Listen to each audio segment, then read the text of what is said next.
Right then, that was an interesting response to the video. Glad I posted it actually. Firstly, I wasn't going to post it because my whole room is in a mess and I just need a massive reset. I just need to tidy up. I just need to sort my life out. And when I was watching back the footage, I'm like, right, there's that chest of drawers behind me, which is broken, so I just need to get rid of that. And there's just stuff everywhere. So I almost didn't post that video because I was like, oh, people are going to think I'm working in a mess and it's chaotic. But then I was like, no, sod it, just post it. It doesn't matter what people think. It's you and the content and what you're doing, which is what people find interesting. And I think stuff being in a mess is relatable because nobody's perfect, me especially. Chaos.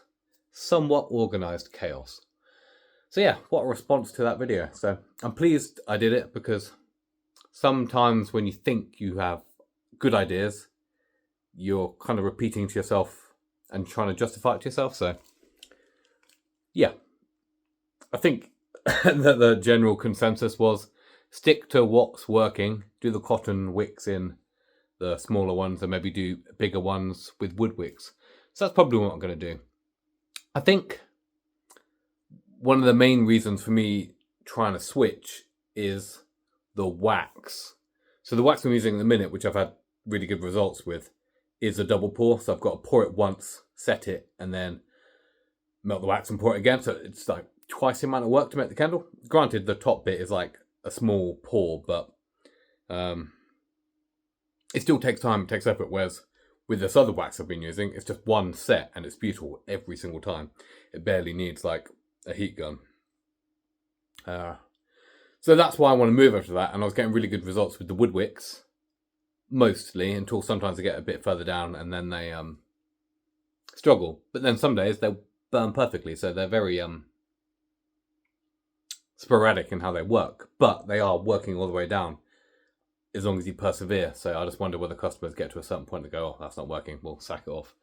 So it's led me to a conundrum once again of trying to work out what I'm going to do.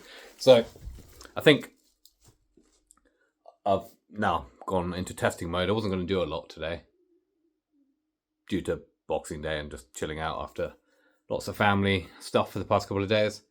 But now I'm like, right, let's just test some cotton wicks, because I haven't really tested cotton wicks in this new wax properly because my heart was set on wood wicks. And you guys are probably right. Not everyone is going to like a wood wick. Not everyone's going to want the crackle, and not everyone's going to enjoy it. Some people just like a nice cotton wick. And I think for me, that's one of those other things. That's a shiny object syndrome type thing where I'm like, right, let's fuck with everything I've been doing and try and do something different. And I still do want to do wood wick candles. I think I've got it sussed, but someone commented saying maybe some amber jars, maybe the big tins don't look so good. I don't know. What do you guys think? So that's a big tin. So I've got a slightly different label, goes down like that. And then I've got that on top. So that's what the big wood wick ones are like. As you can see here. So it looks like that. And then you get it and it looks like that.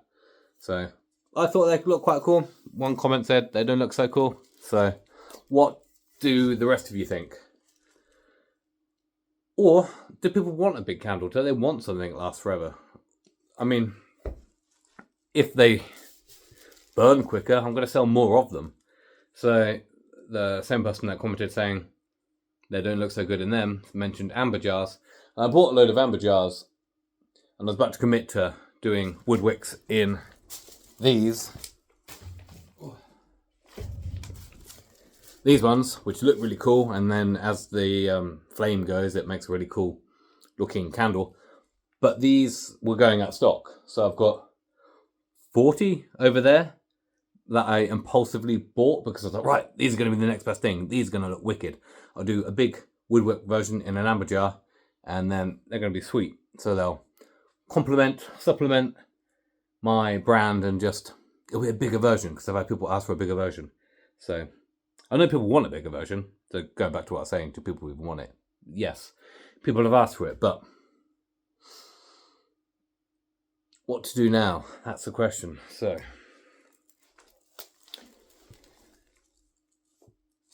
it's probably a good idea to not mess with what's working.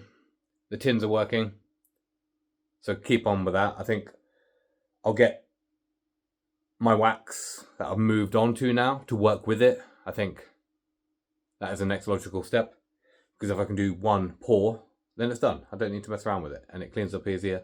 Scent throw is really good actually on one I'm just testing now.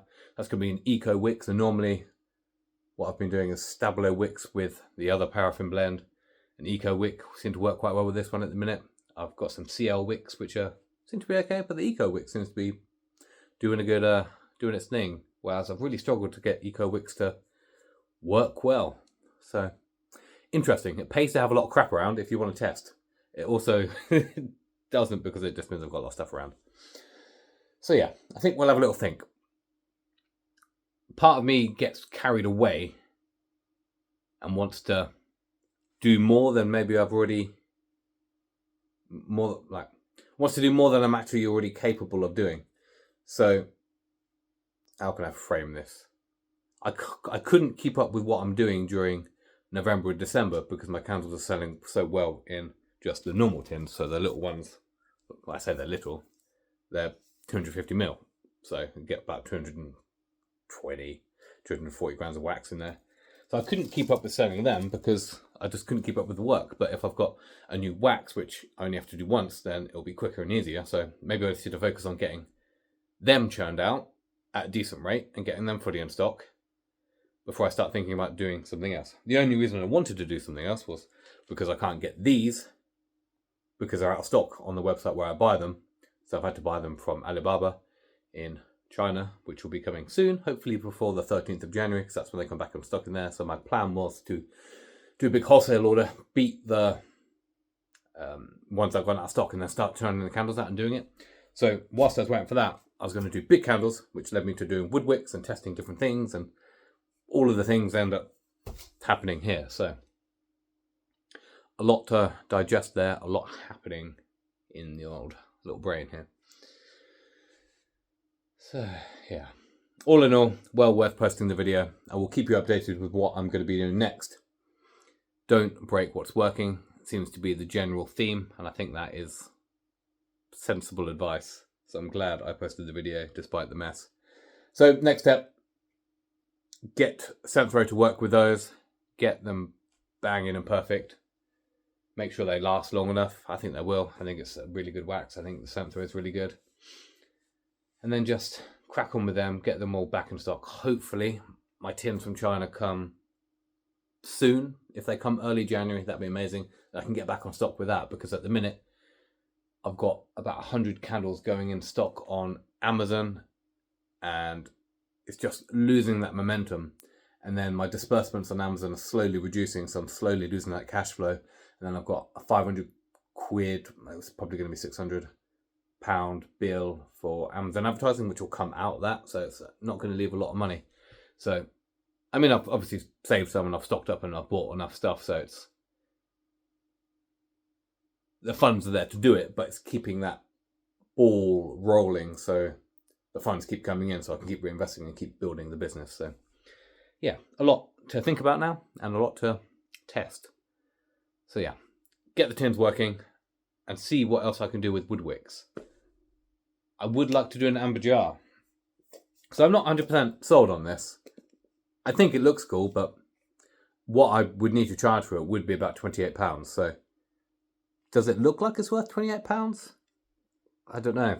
Whereas I think that does. It's got a classier aspect to it. It just looks like it's worth more money because it's a glass jar. That, I don't know. Maybe it's in my brain. Could I get away with charging for it? I think that's the thing. Sometimes when people buy these tins, they think they're small, and they do look a bit small, but compared to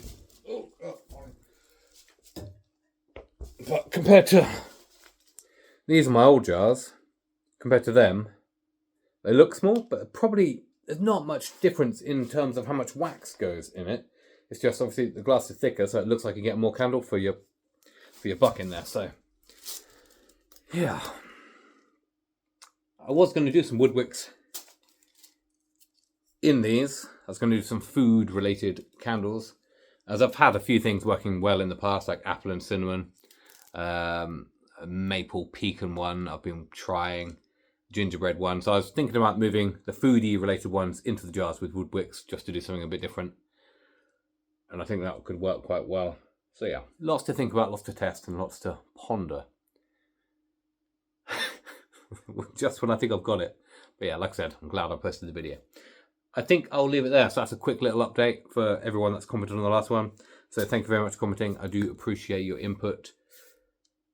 It's always very constructive and it's always good to hear. And I think I was speaking to Philippa today on the drive to see my mum. I was like, yeah, I think I'm going to do all the wood wicks, and then I've come back and I'm like, yeah, I think I'm going to change again. So yeah, anyway, leave the video there. Thank you for commenting. I will see you in the next one when I have a plan of action. That's going to be the thing. Peace out.